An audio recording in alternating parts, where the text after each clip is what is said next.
Hello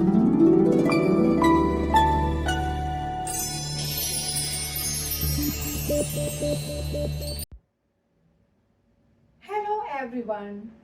Today we will move to the second part of chapter Gravitation.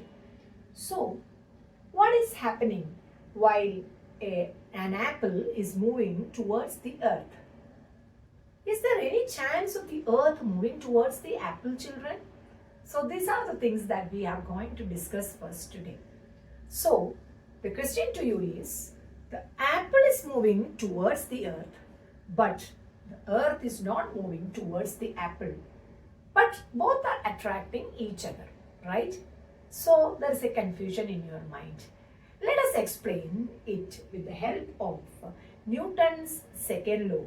What is Newton's second law? You have studied. What is it? F is equal to ma, right? And we know that A is equal to F by m. So we know that the mass of the apple is very less, right? So the acceleration provided by the force on this apple will be very more, because look, this m is less means A will be more in the case of an apple. But in the case of earth, what will be the acceleration of the earth, children? It is force divided by mass of the earth. And we know that the mass of the earth is very huge, so that it is very high. So that what happens is that the acceleration of the earth, or the acceleration that the earth feels, will be very low. So by the time the earth is feeling its acceleration, the apple is accelerated more and it reaches the earth. That is the reason. So what is your answer? According to Newton's second law, acceleration of the apple is very much compared to the acceleration of the earth, since the mass of the apple is very low. So hence it is accelerated towards the earth. The next concept that you are going to study in this chapter is a very important law, which is what is meant by Newton's law of gravitation. So what is it, children? Newton's law of gravitation. It's a universal law. Newton's law of gravitation.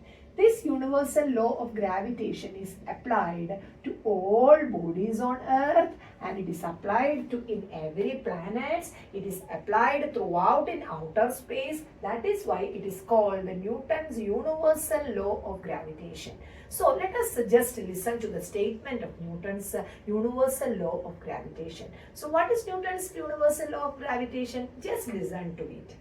Every body in the universe attracts every other body with a force which is proportional to the product of their masses and inversely proportional to the square of the distance between them.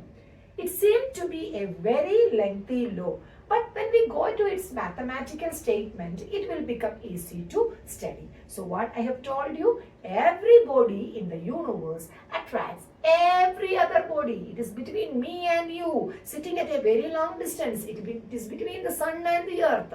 It is between me and this small pen on my hand. Every body in the universe is attracting every other body with a force. The force between the two masses is directly proportional to the product of their masses. So let me convert it into a mathematical statement. If F is the gravitational force between two bodies or having masses m1 and m2, let me draw it for you. There are two masses, one is m1 and the other is m2, and we are drawing a line joining the masses, centers of the two masses, and they are separated by a distance, I may say r. They are separated from a distance r. So what is the first statement? Force is directly proportional to the product of their masses. So what is the product? m1 into m2. I will write it as m1 and 2. And the force is inversely proportional to the square of the distance between them. So what is the distance? R.